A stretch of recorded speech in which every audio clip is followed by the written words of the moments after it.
हरे कृष्ण। तो आज আমরা শ্রীমদ্ ভগবত গীতা সপ্তম অধ্যায় বিজ্ঞান যোগে শ্লোক সংখ্যা 1 থেকে শুরু করব। সকলে বই দেখুন। বিজ্ঞান যোগ শ্লোক 1। শ্রী ভগবান উবাচ ময়্যাসক্তমনা পার্থ যোগং যুঞ্জন্মদাশ্রয়ः অসংশয়ং সমগ্রং মাং যথা জ্ঞাস্যসি তচ্ছৃণু। এই শ্লোকের অনুবাদ। শ্রী ভগবান বললেন, হে পার্থ, আমাতে আসক্ত চিত্ত হয়ে আমাতে মনোনিবেশ পূর্বক যোগাভ্যাস করলে কিভাবে সমস্ত সংশয় মুক্ত হয়ে আমাকে জানতে পারবে, তা শ্রবণ করো। তাহলে ভগবান এখানে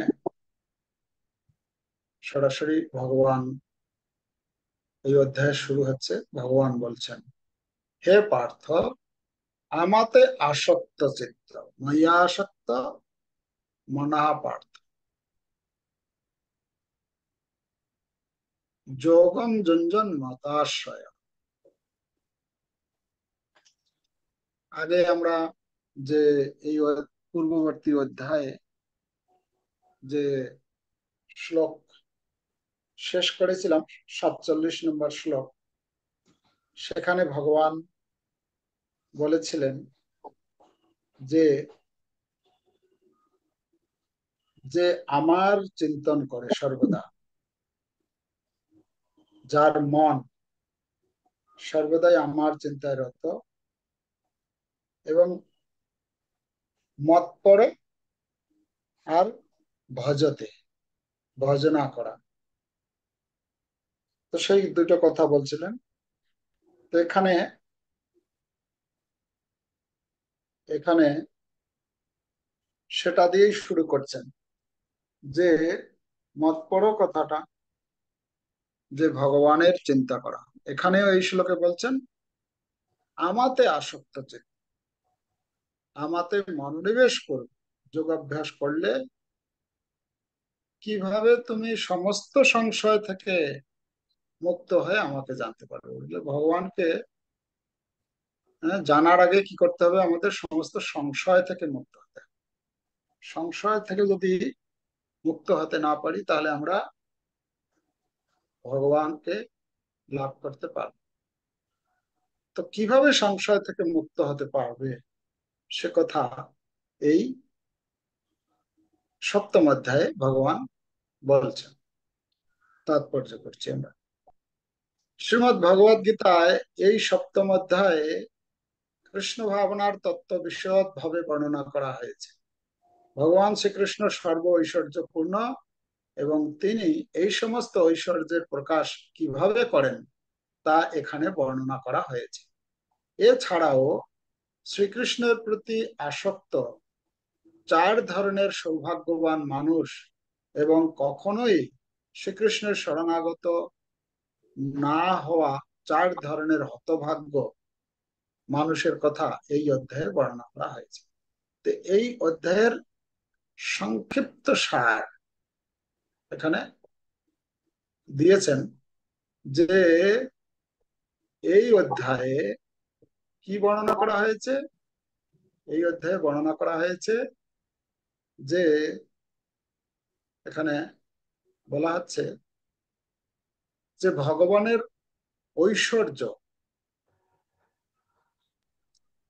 ভগবান, আমরা পূর্ববর্তী মানে 6টি অধ্যায় যে আলোচনা করেছি, সেখানে সেই 6টি অধ্যায়কে বলা হচ্ছে কর্মশট।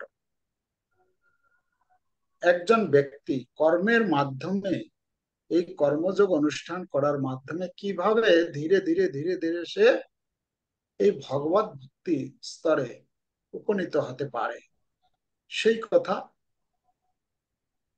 প্রথম 6টি অধ্যায়ে আমরা পেয়েছি কর্মশতকে। অন্তিম যে 6টি অধ্যায় রয়েছে 13 থেকে 18, সেখানে জ্ঞানের আলোচনা বেশি রয়েছে। একজন ব্যক্তি সে জ্ঞানের মাধ্যমে, জ্ঞান অনুশীলনের মাধ্যমে কিভাবে ধীরে ধীরে সে ভগবত ভক্তি স্তরে উপনীত হতে পারে। আমরা দেখি 13 অধ্যায়, সেখানে প্রকৃতি পুরুষ বিবেক যোগ,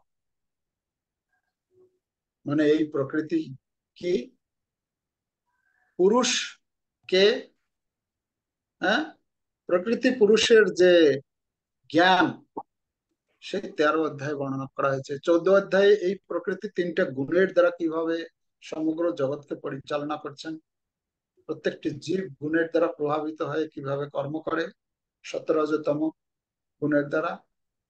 পঞ্চদশ অধ্যায়ে সেই যে গুণ অনুসারে যে জীব বিভিন্ন যে জন্মগ্রহণ করে, হ্যাঁ, উদাহরণ দেওয়া হয়েছে একটি অশ্বত্থ বৃক্ষের কথা। সেই অশ্বত্থ বৃক্ষের মাধ্যমে বোঝাতে চেয়েছেন যে এই জগৎটা হচ্ছে একটি উল্টো অশ্বত্থ বৃক্ষের মতো। তার যে ডালপালা সেই বিভিন্ন রয়েছে, ঊর্ধ্বলোক থেকে নিম্নলোক সম্পূর্ণ জগৎটাকে একটি, এই জগৎ, এই জড়জগৎটাকে একটি বৃক্ষের সঙ্গে তুলনা করা হয়েছে। জীব তার গুণ অনুসারে কর্ম করার মাধ্যমে কখনো সে উপরের ডালে, কখনো নিচের ডালে, এরকম বিভিন্ন ডালে সে ঘুরে বেড়াচ্ছে। আর সেই যে ডালে ঘুরে বেড়াচ্ছে, হ্যাঁ, কিছু লোক আছে দৈব গুণ সম্পন্ন, কিছু আছে অসুর গুণ সম্পন্ন। তার পরবর্তীতে বর্ণনা করেছেন সেই যে গুণ অনুসারে লোকের শ্রদ্ধা 3 রকমের হয়ে থাকে, সাত্ত্বিক, রাজসিক এবং তামসিক। এবং অন্তিম অধ্যায়ে, অষ্টাদশ অধ্যায়ে, সেই এইসব জানার পরে ধীরে ধীরে ধীরে ধীরে ভগবান শ্রীকৃষ্ণ এই অষ্টাদশ অধ্যায়ের অন্তিম পর্যায়ে দিকে তিনি বলেছেন, মন্মনা ভব মত ভক্ত মজ্জাজি মাম নমস্কার, মানে ভগবত ভক্তির, সরাসরি ভগবত ভক্তির কথা। তো আমরা এই অন্তিম যে 6টি অধ্যায়, এই 6টি অধ্যায়ে আমরা পাই ভগবান যা জ্ঞান প্রদান করেছেন, এই জ্ঞান লাভ করার মাধ্যমে কিভাবে একজন ব্যক্তি অন্তিমে ভগবত ভক্তি স্তরে উপনীত হতে পারে। আর প্রথম 6টি অধ্যায়, সেখানেও প্রথম অধ্যায় থেকে দ্বিতীয় অধ্যায় থেকে ভগবান জ্ঞান দেওয়া শুরু করেছেন।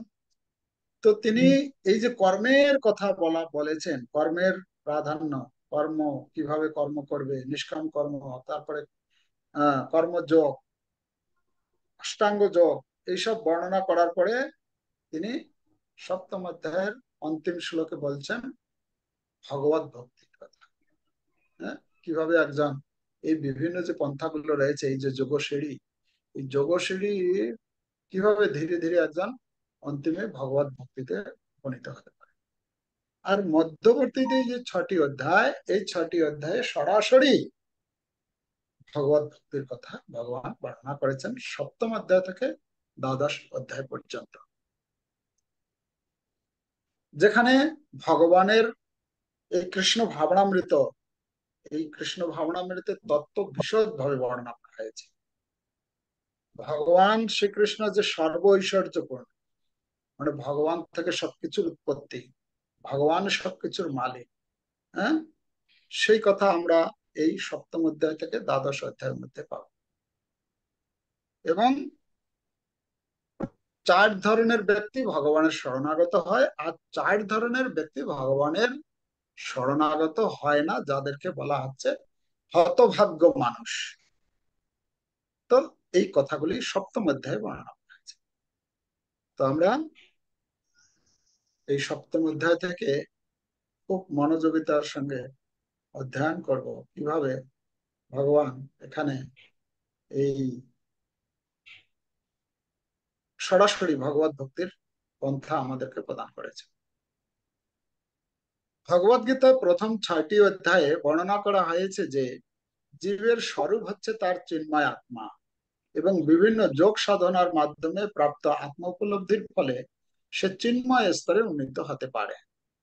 ষষ্ঠ অধ্যায়ের শেষে স্পষ্টভাবে উল্লেখ করা হয়েছে যে মনকে সর্বতভাবে ভগবান শ্রীকৃষ্ণের ভাবনায় নিযুক্ত করা বা সতর্কভাবে সর্বতভাবে কৃষ্ণ ভাবনাময় হওয়াই সর্বপ্রকার যোগ সাধনার মধ্যে সর্বশ্রেষ্ঠ।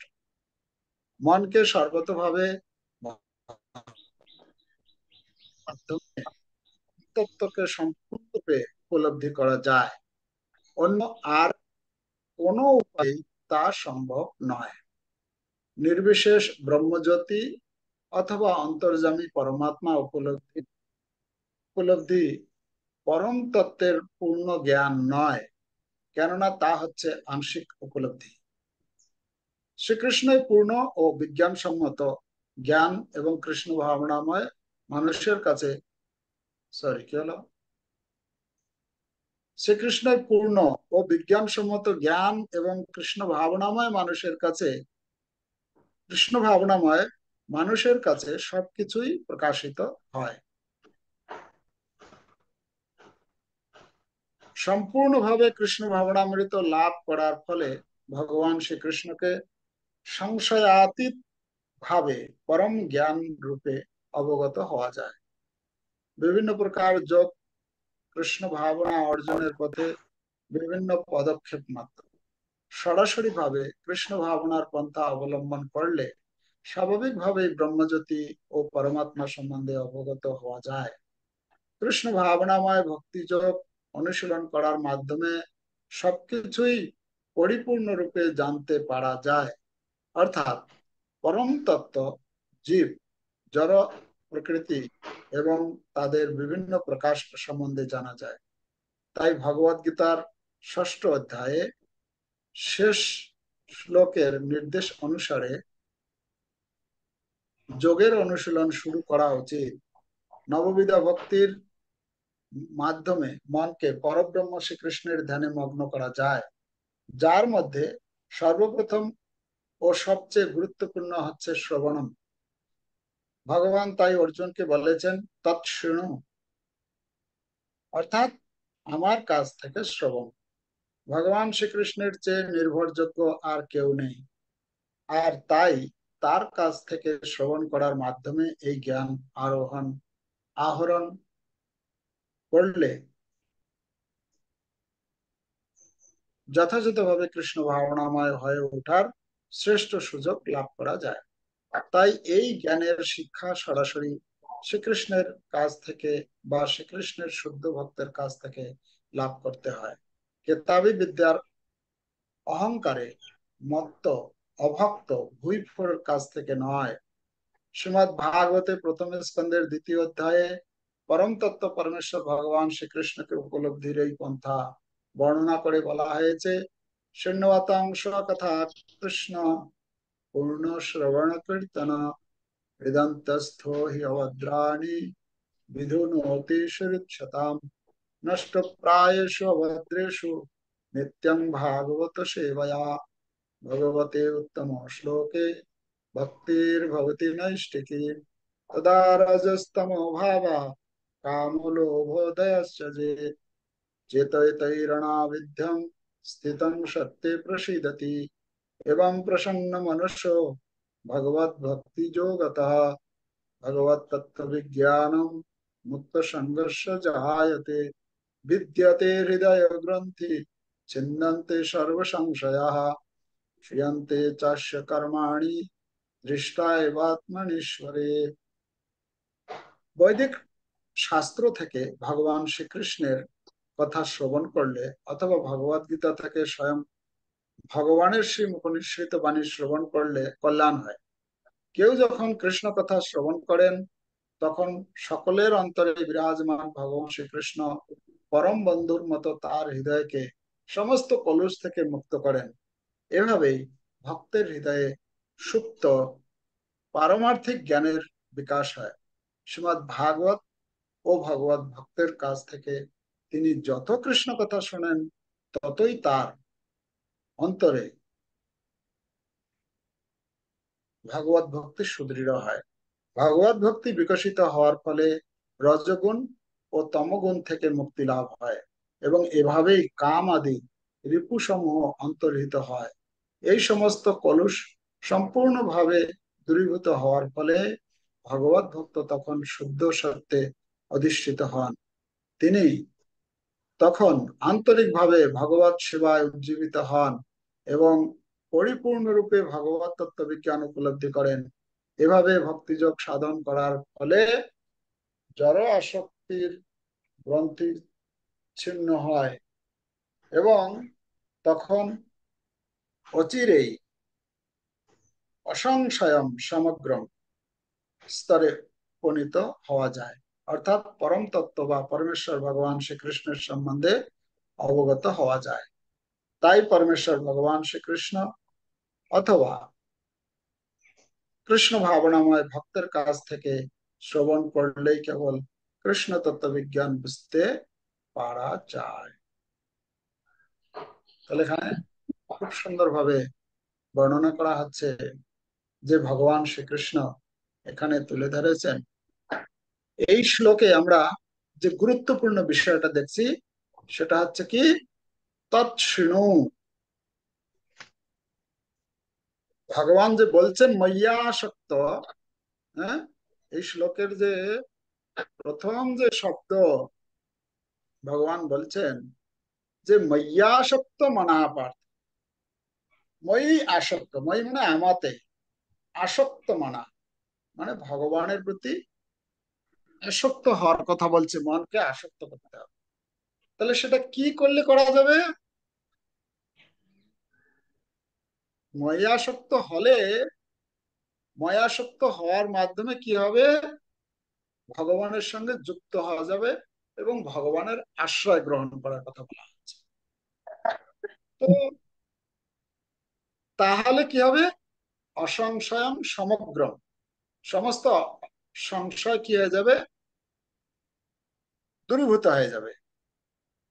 হ্যাঁ, তো তো ময়াসক্ত কি করে হওয়া যাবে,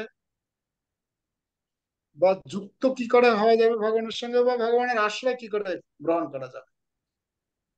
এটার যতক্ষণ পর্যন্ত একজন তৎশৃণু, তৎ মানে তার বিষয়ে যতক্ষণ শ্রবণ না করছে, ততক্ষণ পর্যন্ত কেউ, হ্যাঁ, এই ভগবানের প্রতি আসক্ত হতে পারবে না। আর আর ভগবানের সঙ্গে যুক্ত হতে পারবে না। আর ভগবানের আশ্রয় তো পরের কথা। হম, তাহলে আমাদের কি করতে হবে? এই শ্লোকে ভগবান যে বলছেন, এই 1 নম্বর শ্লোক থেকে 3 নম্বর শ্লোক পর্যন্ত আমরা পরপর দেখব, কেবল শ্রবণ করতে হবে, কেবল শ্রবণ করতে হবে, এই কথাটাই বেশি গুরুত্ব দেওয়া হয়েছে। শ্রবণের গুরুত্ব এখানে তুলে ধরেছেন। তৎশৃণু, ভগবান শ্রীকৃষ্ণ অর্জুনকে বলছেন। অর্জুন তো শুনছিলেন, কিন্তু তারপরেও বলছেন, অর্জুন, হে পার্থ, তৎশৃণু, আমি যা বলছি তুমি শ্রবণ। তার মানে শ্রবণটা কত গুরুত্বপূর্ণ আমাদের কাছে। কেন? একজন যদি শ্রবণ যদি ঠিক মতো না করে, তাহলে সে ভগবান সম্বন্ধে, এই জগৎ সম্বন্ধে, নিজের সম্বন্ধে কোনো কিছু জানতে পারবে না। যতক্ষণ পর্যন্ত না জানবে, ততক্ষণ পর্যন্ত তার ভগবত ভক্তির কোনো প্রশ্নই আসে না। তো শ্রবণ করাটা খুবই গুরুত্ব। শ্রবণ শ্রবণের গুরুত্ব তুলে ধরে এখানে আহ বলা হচ্ছে যে, যতক্ষণ প্রভুপাদ তুলে ধরেছেন ভগবত গীতা এবং ভাগবত শ্রবণ, কার কাছ থেকে শ্রবণ? কার কাছ থেকে শ্রবণ? ভক্তের কাছ থেকে। ভক্তের কাছ থেকে শ্রবণের কথা বলা হচ্ছে। কেন ভক্তের কাছ থেকে শ্রবণ করা বলা হয়? গীতা ভাগবত আমরা আমাদের কাছে ধরুন হয়তো আছে, কিন্তু সেই গীতা ভাগবত আমরা তো নিজেরা অধ্যয়ন করব। অধ্যয়নের সঙ্গে সঙ্গে কি করতে হবে? অধ্যয়নের সঙ্গে সঙ্গে শ্রবণ করতে হবে সাধুদের কাছ থেকে। আর সাধুরা কি কথা বলে? সেই গীতা ভাগবতের কথাই বলে। তাহলে আমি নিজে নিজে যে গীতা পড়ছি, আমি নিজে নিজে গীতা পড়ছি, আর সাধু সেই গীতার কথাই বলবে। পার্থক্য কি? পার্থক্যটা কি? পার্থক্য আছে? জি। পার্থক্য আছে। কিরকম পার্থক্য? পার্থক্য বলা হচ্ছে, পার্থক্যটা এরকম বলা হচ্ছে, বন্ধু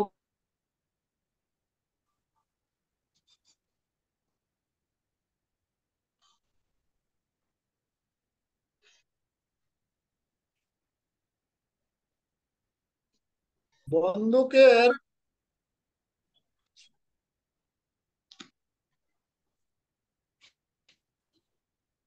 বন্দুকের যে আহ গুলি, গুলি আছে। আচ্ছা, গুলি, গুলি দেখেছি আমরা, গুলি এতটুকু জিনিস। তো গুলিটা যদি আমরা হাতে নিই, হাতে নিয়ে যদি নাড়াচাড়া করি, আমাদের ভয় লাগবে? গুলিটা কি আমাদের ভয় লাগবে?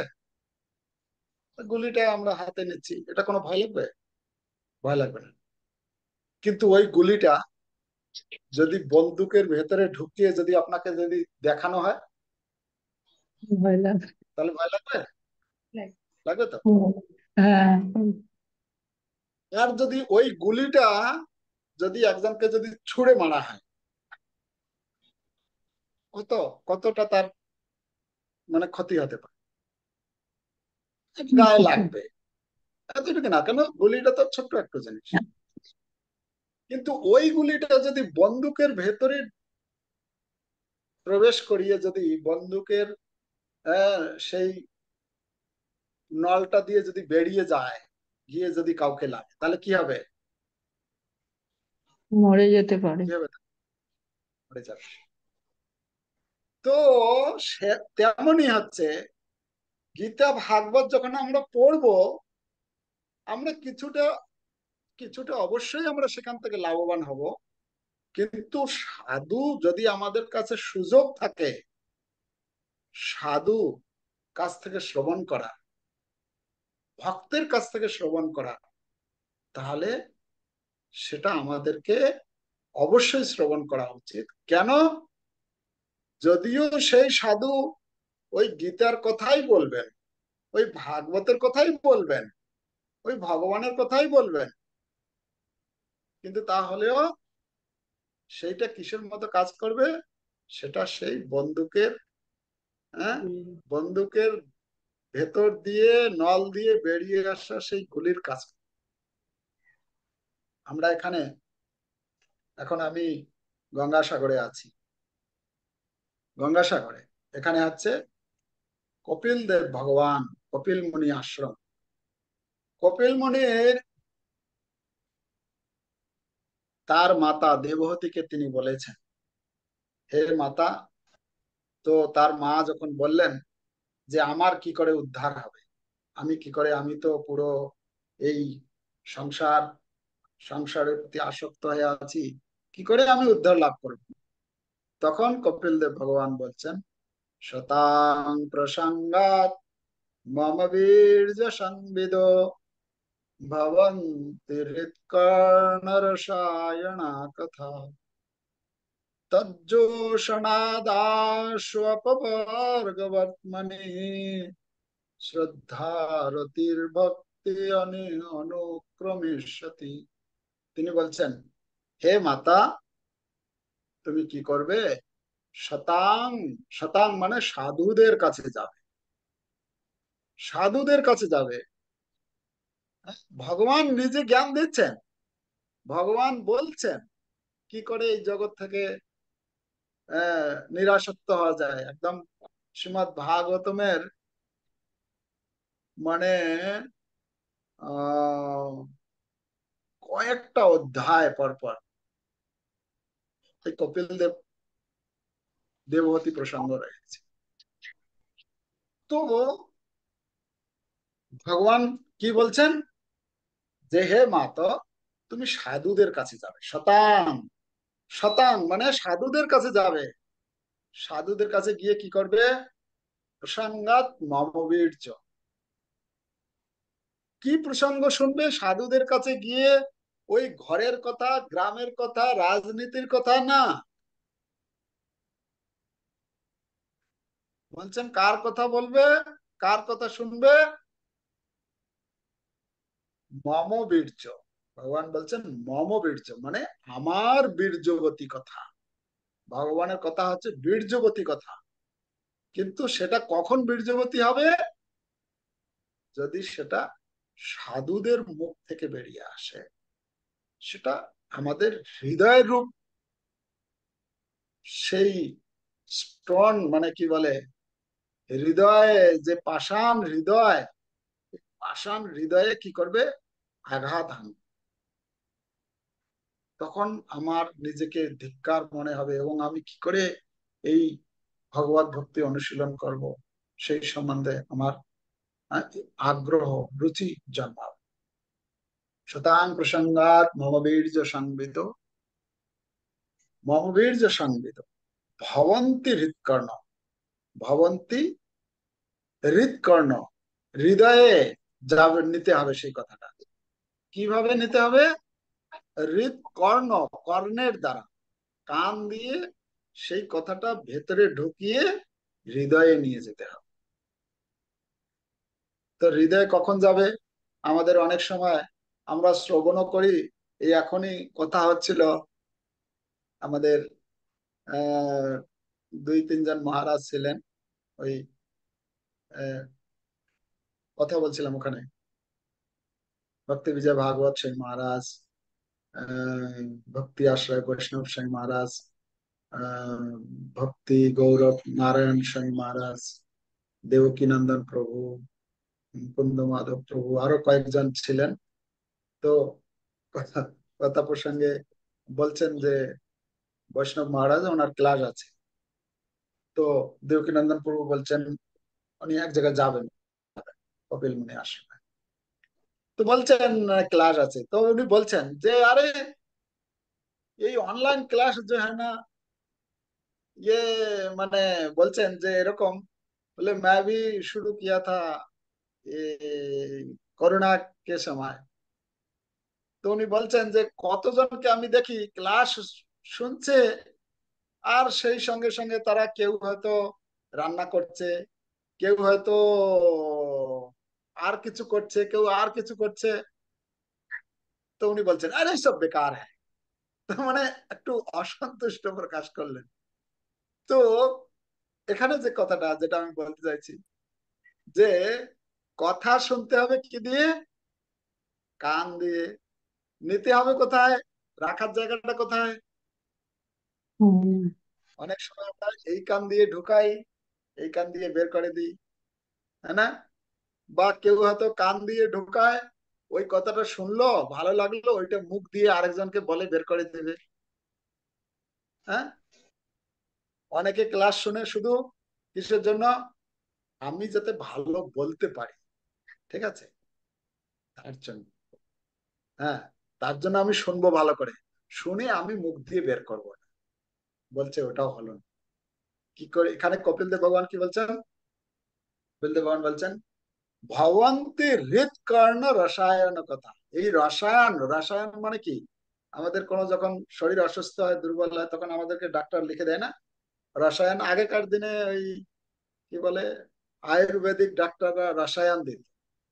আজকাল তো হয়েছে কি টনিক কি সব আলাদা রসায়ন তৈরি করে। কেন, ওই রসায়ন যখন খাবে, শরীর পুষ্টি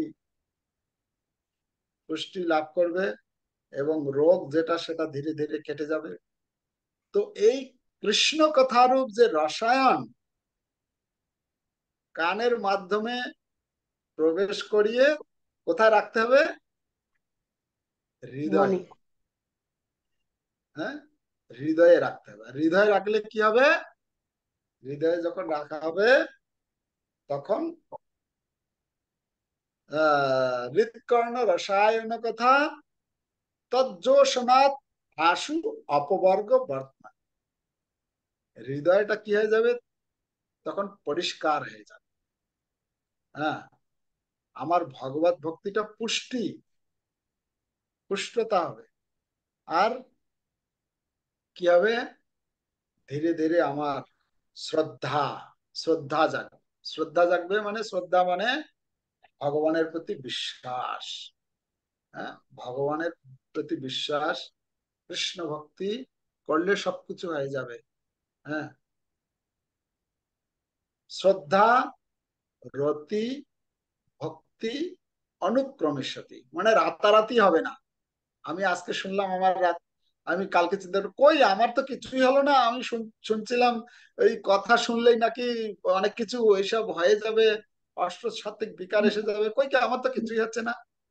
বলছে না, অনুক্রমের সাথে অনেক অনেক শুনতে হবে, শুনতে শুনতে শুনতে শুনতে শুনতে শুনতে তারপরে অনুভব করতে পারবে।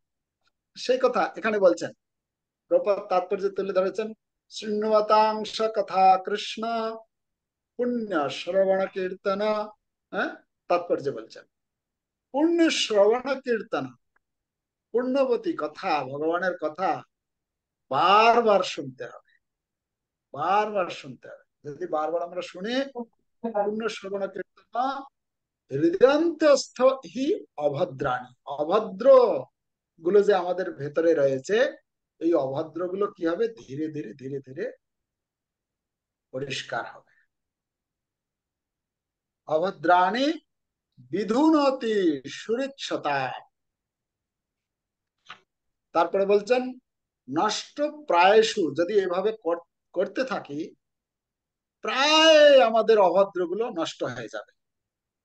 নষ্ট প্রায়শু অভদ্রেশু নিত্যং ভাগবত সেবায়। নিত্য মানে প্রতিদিন শুনতে হবে। হয়তো কেউ মনে করতে পারে যে না না, আমি তো শুনেছি, আর কি দরকার। হ্যাঁ, তো এখানে বলছেন কি, নিত্যম, নিত্যং ভাগবত সেবায়া, প্রতিদিন সেই সেবাটা করতে হবে, প্রতিদিন। হ্যাঁ, প্রতিদিন করতে হবে। যদি প্রতিদিন করি, তাহলে ধীরে ধীরে ধীরে ধীরে আমার আত্মা শক্তি পাবে, বল পাবে। শক্তি বুদ্ধিহীন আমি অতিদিন।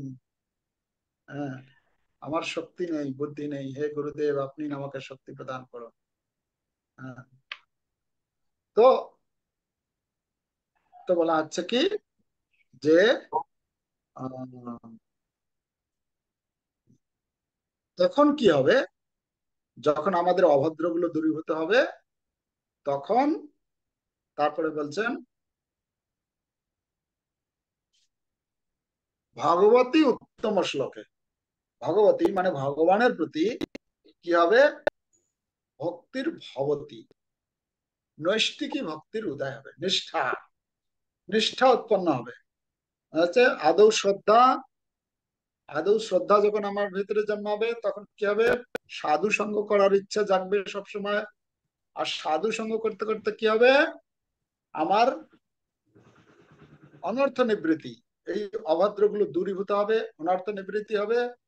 অনর্থ নিবৃত্তি যখন হবে, আদৌ সাধু সঙ্গ তথা আদৌ সাধু সঙ্গ, সাধু সঙ্গের ফলে সাধু মানে সাধু কি বলবে? ভজন করতে পারবে, ভজন ক্রিয়া। তুমি নাম জপ করো, তুমি গীতা পড়ো, তুমি সেবা করো, প্রচার করো, এইসব বলবে। এটা যখন আমি করতে থাকবো, সেই সাধুর কথা যখন পালন করতে থাকবো, তখন কি হবে? তখন অনর্থ নিবৃত্তি, অনর্থ নিবৃত্তি যখন হবে, তখন নিষ্ঠা আসবে, নিষ্ঠা সহকারে আমি করবো। অনেক সময় আমরা কি করি, যেটা আমি বলছিলাম, যে কান দিয়ে শুনে হৃদয়ে রাখতে হবে, কিন্তু যদি মনোযোগিতার সঙ্গে না শুনি, তাহলে আমার সেই কথা কি বলা হলো একটুখানি পরেই আর মনে থাকবে, বলতে পারবো না। কেন? আমি কান দিয়ে ভালো করে শুনে সে কথাটাকে ভেতরে প্রবেশ করাইনি। এই জন্য উম, শ্রবণের সঙ্গে শ্রবণের সময় খুব সতর্কতার সঙ্গে শ্রবণ করতে হবে, নিষ্ঠা সহকারে গভীর দৃঢ়তার সঙ্গে শ্রবণ করতে হবে। না, যা বলছে আমি এই কথাটাকে আমার ভেতরে আমি কিভাবে গ্রহণ করতে পারবো। তো এইভাবে যদি শ্রবণ করতে থাকি, তো পুরো যে লাইন দিয়েছে পরপর, এই আদৌ শ্রদ্ধা, তত সাধু সঙ্গ, তত ভজন ক্রিয়া, অনর্থ নিবৃত্তি, তত নিষ্ঠা। নিষ্ঠা যখন হবে, নিষ্ঠা হলে তখন আমার শ্রবণটা ভালো হবে। কেন? তখন শ্রদ্ধা সহকারে, মানে নিষ্ঠার সঙ্গে আমি শুনবো।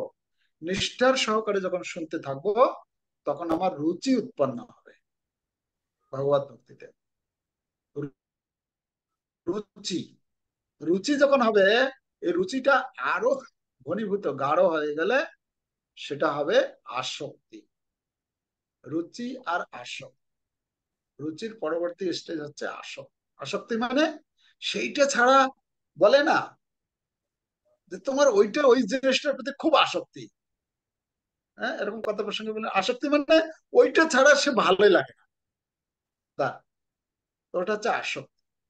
আসক্তির পরবর্তী স্তর হচ্ছে ভাব। ঠিক আছে? আর ভাবের অনেকগুলো লক্ষণ আছে, 8টা লক্ষণ আছে। ভাবের পরবর্তী হচ্ছে প্রেম। সেই প্রেম হচ্ছে আমাদের লক্ষ্য, প্রেম লাভ করা। তো প্রেম লাভ করতে গেলে আমাকে প্রথম থেকে লাইন, স্টেপ বাই স্টেপ এগোতে হবে। আদৌ শ্রদ্ধা, সাধুসঙ্গ, ভজন ক্রিয়া, অনর্থ নিবৃত্তি, নিষ্ঠা, রুচি, আসক্তি, ভাব, প্রেম। ঠিক আছে? তো এই যে তার প্রথম শুরুটা হচ্ছে শ্রবণ। শ্রবণের মাধ্যমে আমাদের শ্রদ্ধা উৎপন্ন, তাই না? তো এই শ্লোকে যে বর্ণনা করা হচ্ছে শ্রবণের কথা, তো আমরা আমরা সেই শ্রবণ যাতে ভালো করে করি, সেটার জন্য আমাকে সময়কে, দিনের মধ্যে আমাকে সময় বেছে নিতে হবে যে এইটুকু সময় আমি শ্রবণ একদম পুরো মনোযোগিতার সঙ্গে করবো। এটা হচ্ছে আমার আত্মার খাদ্য। আমি রাইস ডাল সবজি খাচ্ছি, সেটা হচ্ছে আমার শরীরের খাদ্য। ভগবানের যে কথা শুনছি, এটা হচ্ছে আমার আত্মার খাদ্য। ঠিক আছে? এই জন্য আমরা প্রতিদিন এই ভগবত গীতা অধ্যয়ন করি, আলোচনা করি, যার মাধ্যমে আমরা ভগবত ভক্তিতে ধীরে ধীরে যাতে উন্নতি সাধন করতে পারি। তো আজকে এই পর্যন্ত থাক। আমরা এখানে